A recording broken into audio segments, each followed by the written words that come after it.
Back to channel. Now we are going to start the tibia general features first. Next we'll start with attachments. So you can see the tibia, it's a medial and larger bone of the leg. So it's present on medial side, it's a larger bone, and it is of course homologous with our radius of upper limb.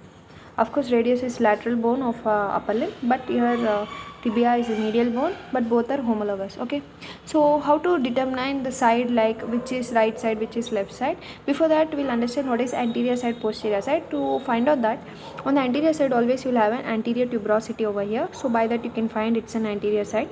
In the posterior side you will see like a smooth surface, like you can see the epicondyles, and you will see a soleal line there. Okay, by this you can find it's a posterior surface. Okay, now let us go into side determination. The upper end, if you see, it's much larger than the lower end. The lower end is smaller, but the upper end is larger. And the medial side, so how to find the medial side? Of course by means of this medial malleus. So medial malleus, by this you can find there is a medial side, and other opposite side will be lateral side. So you can see the medial side of the lower end projects downwards beyond the rest of the bone, and the projection is called medial malleosus. And the anterior border of the shaft is most prominent and crest like. Okay, and it is sinuously curved and terminates below at the anterior border of medial malleosus, at the anterior border of medial malleosus. Okay, now coming to the features, tibia has an upper end, shaft, lower end, same like every long bone. So coming to the upper end, let us start studying the upper end. The upper end of the tibia is marked expanded side to side to form large two condyles which overhang the posterior surface of the shaft. Okay, the upper end includes mainly the medial condyle. You can see this is the medial condyle, this is the lateral condyle in between intercondylar area. You can see on the posterior surface the intercondylar area very nicely. You can see this is the intercondylar area, this one. Okay, this is the medial epicondyle, this is lateral epicondyle. Now coming to medial epicondyle in detail, medial epicondyle is larger than the lateral epicondyle. It is superior surface, articulates with the medial condyle of femur, and its articular surface is oval and its long axis is anterior posterior. Its axis is anterior posterior. Okay, this one. And the central part of the surface is slightly concave, comes in direct contact with femoral condyle. The peripheral part is flat and separated from femoral condyle by medial meniscus, and the lateral margin, this will be the lateral margin. The lateral yeah, where is it? The lateral margin of articular surface is raised to cover the medial intercondylar tubercle here. Okay, and the posterior surface, this is the posterior surface. The posterior surface of medial condyle as groove. The anterior and median surfaces are marked by numerous vascular foramina. You will see numerous vascular foramina. Now coming to the lateral condyle. Lateral condyle overhangs the shaft more than medial condyle. The superior surface, this one is the superior surface.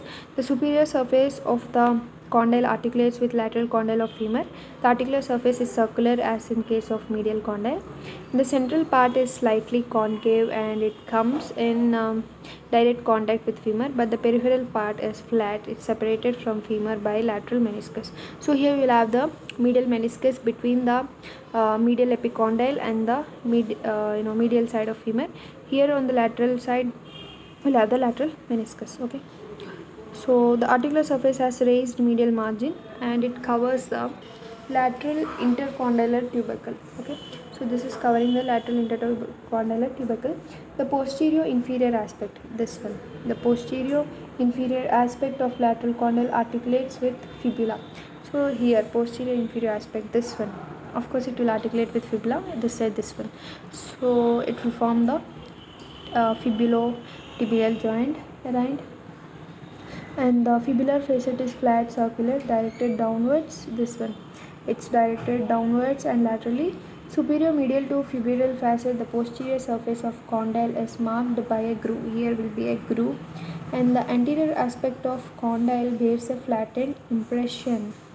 Okay, that is here. The anterior surface have a flattened impression called tuberosity. Okay, anterior tuberosity. Now coming to the intercondylar area, this one, the intercondylar area is roughened area on superior surface. Between articular surface of two condyles, the area is narrowest in middle part. The part is elevated to form intercondylar eminence, which is flanked here. It is flanked by medial and lateral tubercles, right? Next, coming to tuberosity of tibia. This is the anterior tuberosity of tibia. This is prominence located on anterior aspect upper end of tibia, forms anterior limits of intercondylar area. Inferiorly, it is continuous anterior border of the shaft. Okay, and the tuberosity is divided into upper smooth area and lower rough area. Upper smooth area, lower rough area. Okay, the epiphyseal line for the upper end of tibia passes between the junction of these parts.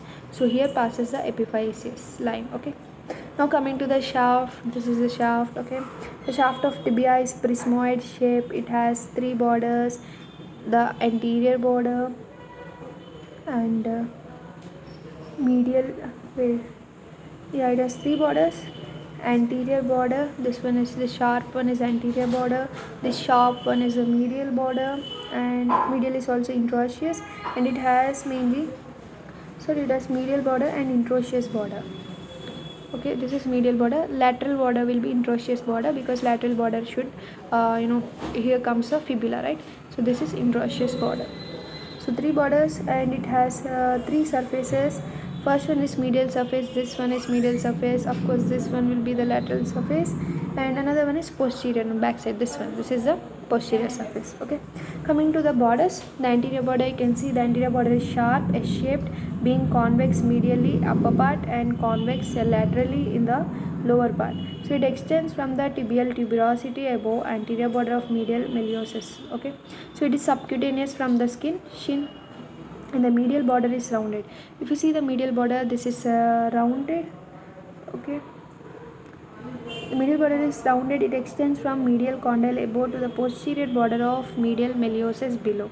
Next, coming to interosseous or lateral border, it is extending from lateral condyle little below and in front of fibular facet to the anterior border of fibular notch here. So now coming to the surfaces, coming to the lateral surface, this lies between the anterior border and interosseous border. Its upper 3/4 is concave, directed laterally. In its lower 1/4, it is directed forward. Medial surface, coming to medial surface, it is lying between anterior and medial border. It is broad, most of it is subcutaneous. Next, coming to posterior surface.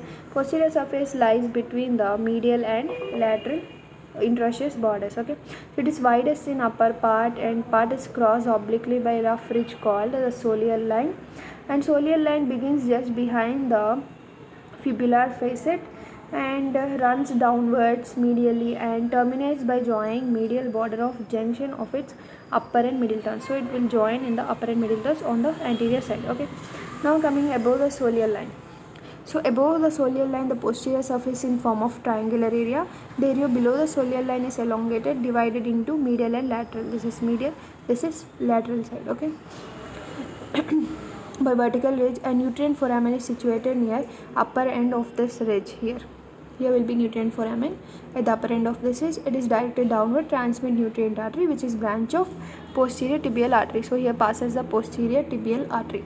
Coming to the lower end, the lower end of tibia is slightly expanded. It has 5 surfaces. So medially it is prolongated downwards. Okay, it is better to see this side because it is medial, right? So medially it is prolongated downwards as medial meiosis. Anterior surface of lower end has upper smooth part and lower rough part and grooved part. Okay, lower it has grooved part. The medial surface is subcutaneous and is continuous with medial surface of medial meiosis. Lateral aspect of lower end presents triangular fibular notch here, which to which lower end of fibula is attached, and the upper part of notch is rough. The lower part is smooth and may be covered with hyaline cartilage. Next, coming to the inferior surface. Inferior surface of lower end is articular, articulates with superior trochlear surface of talus, right? So it articulates with superior trochlear surface of talus and makes an ankle joint. Okay, so medially articular surface extend onto medial meiosis. Next, medial meiosis is short, strong process, project downward from medial surface of lower end of tibia, form subcutaneous prominence on medial side of angle. You can also palpate it now on your medial side of angle. So by this we completed the general features of tibia. Now we'll see the attachments also in this video itself. Okay, we'll make it into two parts. We'll see the attachments in the other part.